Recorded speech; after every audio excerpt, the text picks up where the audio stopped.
napaisan ka ta. Huh? Shooting for the stars, how dare gusto mo lang you? na feel good vibe na parang Pablo? na-enjoy mo lahat. Hi everyone, welcome back to my channel, wherever here. I hope that you are all doing well. I scared myself with that. My voice is a little bit deeper today. I quite like it. I wish it would stay. Anywho, today we were told that SB19 are going to be on Rappler Live, and I love it when they're on Rappler, and I'm really hoping for a Shooting for the Stars live performance today, although I was saying that I'd rather wait until the kickoff concert, but if they're going to perform it and be all cutesy like they were when they performed Freedom for the first time, then give it right now. So while I wait for that, I thought I will also watch something Rappler related. So they very recently went on Rappler and gave an interview talking about taking more risks with their current EP.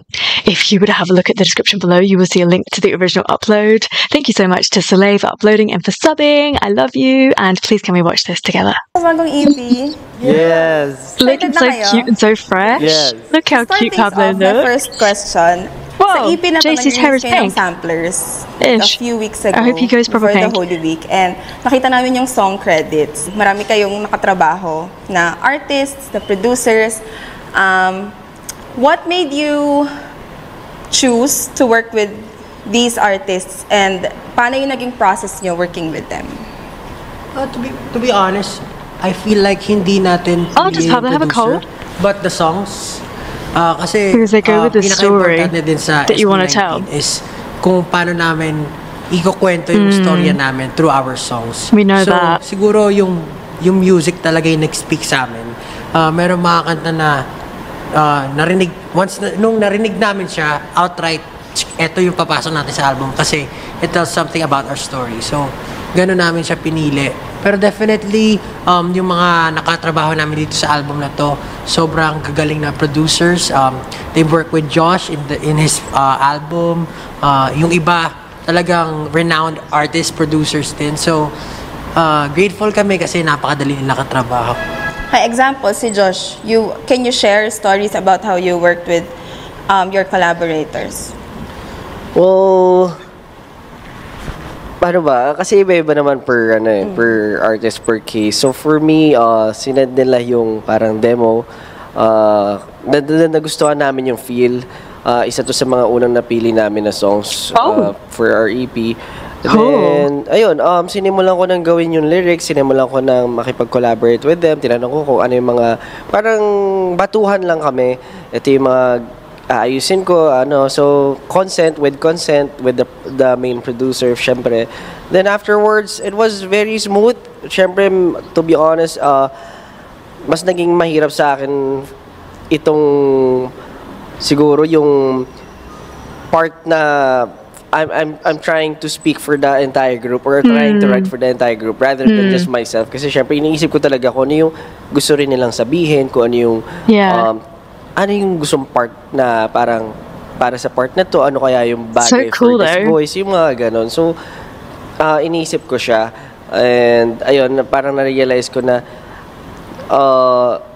okay din pala yung ganitong workflow na parang iniisip mo agad kung ano yung part ni Justin, part ni Ken, part ni Stel, yung mga ganon na parang, okay, nag-enjoy ako, ultimately. I'd really love a breakdown per song because they are all so different. How I did with my songs, ganon.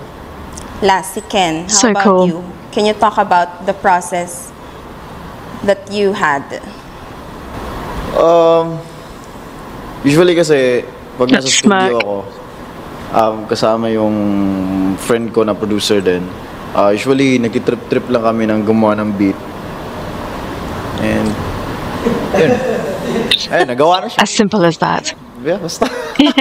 Pero, supposedly kasi, kasama, i-release ko sana siya. So, the song was pretty What do much you mean? done. And especially melody, lahat. For 7 And then, cents? after nung ma-select nila yung kanta, at that time, ano lang siya, hindi pa recorded kasi Wait, was for 7 cents? Recording ng vocals ng time na yun. Wow. So, yung ano lang doon, pang solo kasi talaga siya, pang solo siya. So, Really? binago namin yung may mga nabago talaga doon kasi kailangan So that's why you see on the lyrics the slight Dun sa 6 tweaks songs, alin for doon the yung group, right? pinaka-excited kayo na marinig ng 18? As in Parang Pablo's iba-iba. involved in part of the lyric writing. Siguro, Personally, I love all of the songs. You Kasi would. iba-iba nga siya ng genre eh. Yeah, If yeah. you're a certain lover of this certain genre, talaga ma-enjoy mo. Yeah. Pero ano ba, ako kasi ngayon pinapakinggan ko siya sa kotse ko habang nagda-drive. Na-enjoy ko We talaga believe lahat. you. You don't have to get all pouty I-recommend with ko us. We talaga believe siya you. kahit kanino eh. Meron ba kayong inuulit sa Ang hirap kasi parang different Yes. flavors siya, different scenarios, and for different types of listeners siya. So parang okay lang na sa amin, yun nga gusto namin kung hindi mo man trip tong isang genre na to or hindi para sa iyo to, kung ayaw mo maingay, ayaw mo ng tahimik or ano ko, meron pa rin para sa iyo, may hip-hop doon, may rock, merong ballad, meron. So, for us, ako hirap din ako kasi parang everyday nag-change yung gusto kong pinakikinggan sa EP namin. Siguro kung mag-workout ka, pakinggan mo yung Aton Ball, yung Dungka, yan, workout. Kasi syempre, workout body na tayo, boy. Or, I have tapos kung noticed, anong gusto they're mo all bulking up. tapos alam mo yun, after work, tapos madilim na, tahimik na, pakinggan niyo yung time, pakinggan niyo yung quit, hindi kayo magsisisi. Napaisang kata. Huh? Shooting for the Tapos yung stars. isa, How kung dare gusto mo lang you? ng feel-good vibe na parang Pablo? na-enjoy mo lahat ng bagay sa paligid mo or gusto mo travel, Shooting for the Stars, napakaganda pakinggan. So, yun. Good save. Okay. Para kay Stel, ano yung song na pinaka-excited kang i-perform? To perform. I-perform. Ang hirap. Ang hirap eh. Kasi, syempre, He looks so good for me in lang, pink. Hindi sa inyo, for me lang. Hindi kasi pag bagong song, syempre excited ka talaga i-perform. Syempre pagka bagong song na i-perform sa concert, syempre papakitang gilas ka pa dyan. Gagalingan mo talaga. Pero kung tatanungin mo ako, kung ano yung pinaka-excited akong i-perform, He's just buying himself some siguro time. sabihin ko na lang pwedeng dalawa, yung vocally and with dance. Sige. Siguro pag with dance, excited ako sa Dungka. Yeah. I-perform yung Dungka. Pero when it comes So to fun. kanta-kanta, parang excited ako sa time. Yung dalawa. Yung binigyan na kayo ng dalawang option.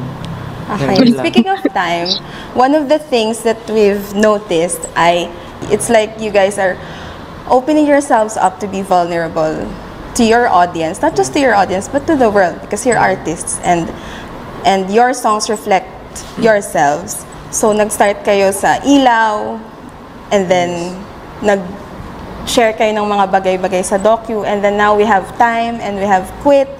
And then yung podcast nyo, meron ba kayong regrets right now?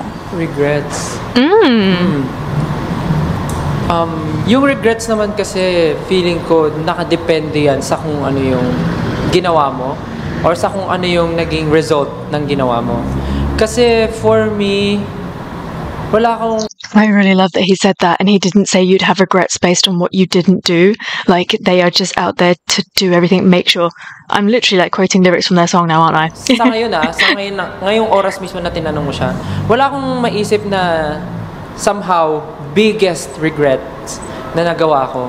Kasi nga, tulad nga ng sinabi ko, na parang kung may babalikan man ako, at kung babalik man ako sa dati, may mga gusto akong baguhin, pero hindi lahat. Kasi feeling ko kaya ako naging ganito ngayon based din sa mga ginawa ko noon. Yeah. So kung babaguhin ko yun, Don't change. skip No ako need. doon, You're baka perfect. wala ako ngayon dito. Baka napunta ako sa ibang path. Baka iba yung buhay ko ngayon. Baka hindi ako matinong tao. Baka nagiba yung perspective ko sa life, sa tao, makitungo. So parang kung may babalikan ako, may mga small things lang akong gustong baguhin. Siguro kung meron man, yun yung pagiging maagap pa sana. Sana mas inagahan ko maging matapang para sa Yes. sarili ko. Yun lang. Okay, pero we'll hindi ko allow siya that. masasabing regret. Wala. Regrets? Parang siguro meron, pero walang maisip right now na Siguro yung mga embarrassing moments, yung parang yung mabigat ko na nag-change ng life mo. feeling ko meron, hindi lang siya maisip kasi in a way baka na-translate mo na yung utak mo na hindi siya regret Right, but right. learning, parang ganun. Kaya nakakalimutan na siya as regrets. Pero bakit ngayon yun na-decide I love when Pablo na moves his maging ganyan entire ka body to like vulnerable? face the group. He does that so often in For me, interviews. hindi ko alam kung ano. Pero it's the highest form of art. I feel like if di ka authentic, hindi ka Then what are true to you? yourself sa pinapakita mo, in terms of everything that you do. Kasi ako, personally, it's been hard for me to open up. Parang marami ako lagi naririnig kapag sinasabi ko yung damdamin ko or nag-open ako sa public. So, I really tried na, mas maging ano na lang, low, parang wag na masyadong magsalita. Kasi very opinionated ako na tao. And in public, parang na-realize ko harsh pala syempre ang tao kapag hindi nila naiintindihan yung situation mo or hindi nila alam kung saan ka naman galing. And I feel like that's valid kasi nga, iba-iba nga ang tao. Mas parang doon ka lalawak. But parang kung itatago mo lang siya, syempre nandun naman yung pagbabago at nandun naman yung parang pagtatry mo na mag-adjust for everyone. Pero kung itatago mo lang din lagi yung vulnerability mo,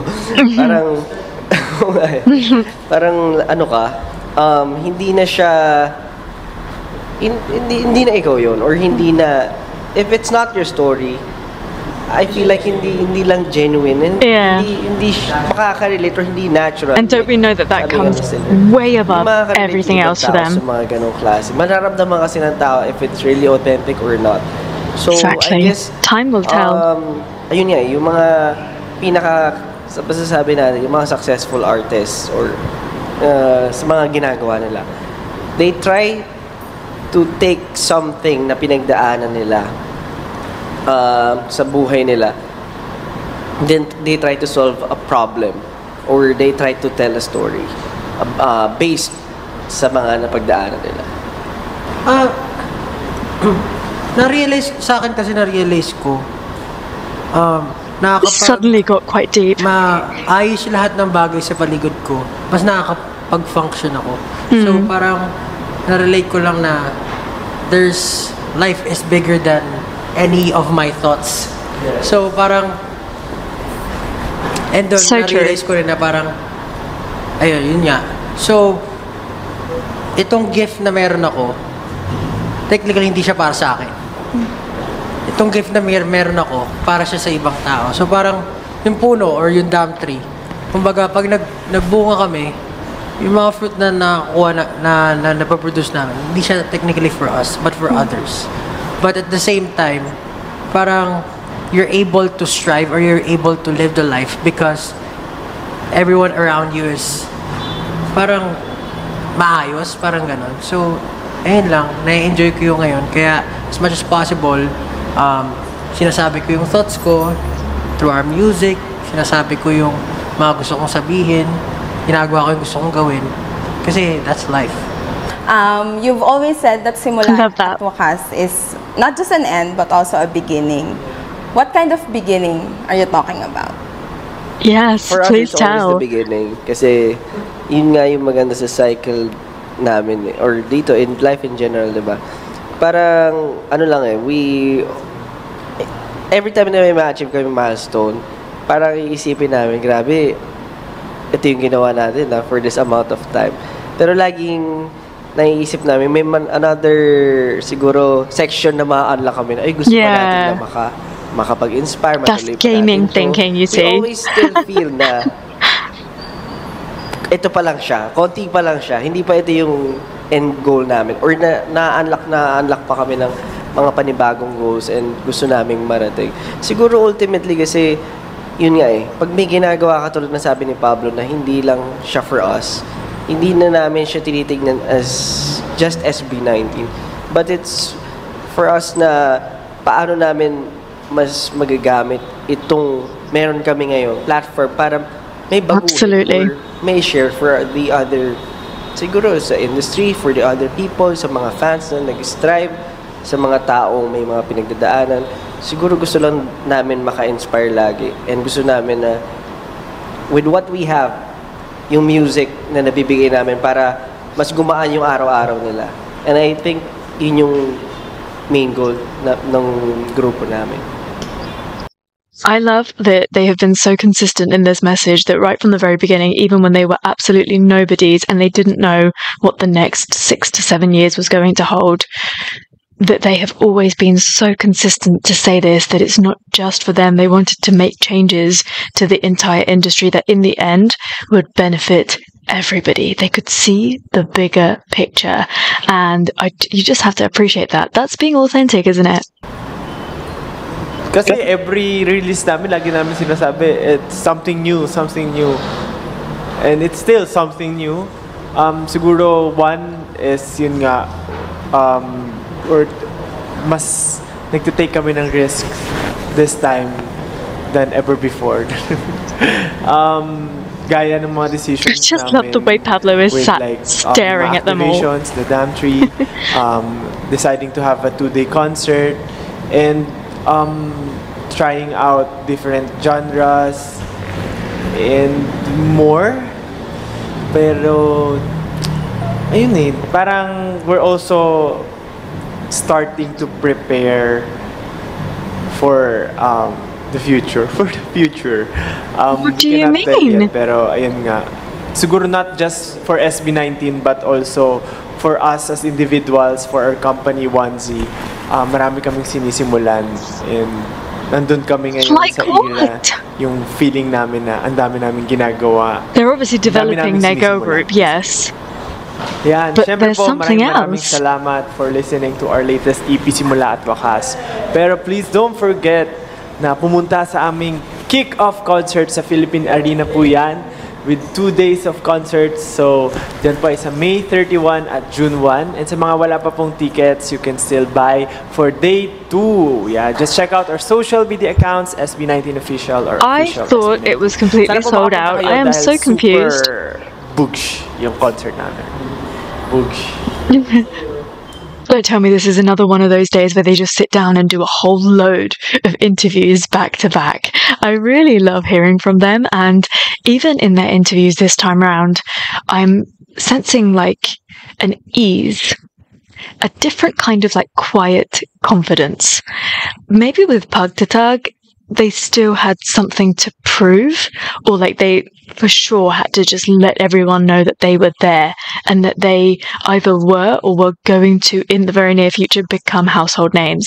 But by this point, it's different. They don't even need to really like overly explain themselves or like, I don't know, just go to any extremes. They seem really at ease, which is quite crazy, especially where Jar is kind of hinting at that they're doing a lot of stuff. Like, what? They're never going to spoil it, are they? I do really love it when they're secretive about what they're up to, because then when we do finally find out, we're like, wow. So yeah, I look forward to hearing about all of that in the future. Really great to hear from them. Individually, great questions. Rappler do ask some really great questions, and I like that we got some like proper directions to particular members. Didn't just ask the same sort of questions over and over like we hear in like general interviews and things, which I really like. And it got deep in the middle, don't you think? We started talking about authenticity, about life, about regrets, and I do really love to hear from SB19 on all of those topics, because yeah, in the public eye for sure they've lived through a lot of those sorts of changes and struggles, but within their own individual lives as well, we know they've got all of this material to refer back to. They've just had such full and I don't know, experienced lives already as young men that they've just got so much to share. And the more that you talk about it, the easier that it gets, not just for yourself, but for other people as well, because you just don't know who else might need to hear the same sort of thing. Like, it might make them feel more confident, included. I love it. Thank you so much for watching this with me. Please do drop me a comment below and talk to me about this interview. And I'm hoping that by now the Rappler Live will have been done, so I will hopefully watch that in the next day or two. Thank you so much for watching this with me. I hope that you had fun. And until I see you next time, take care. Stay safe.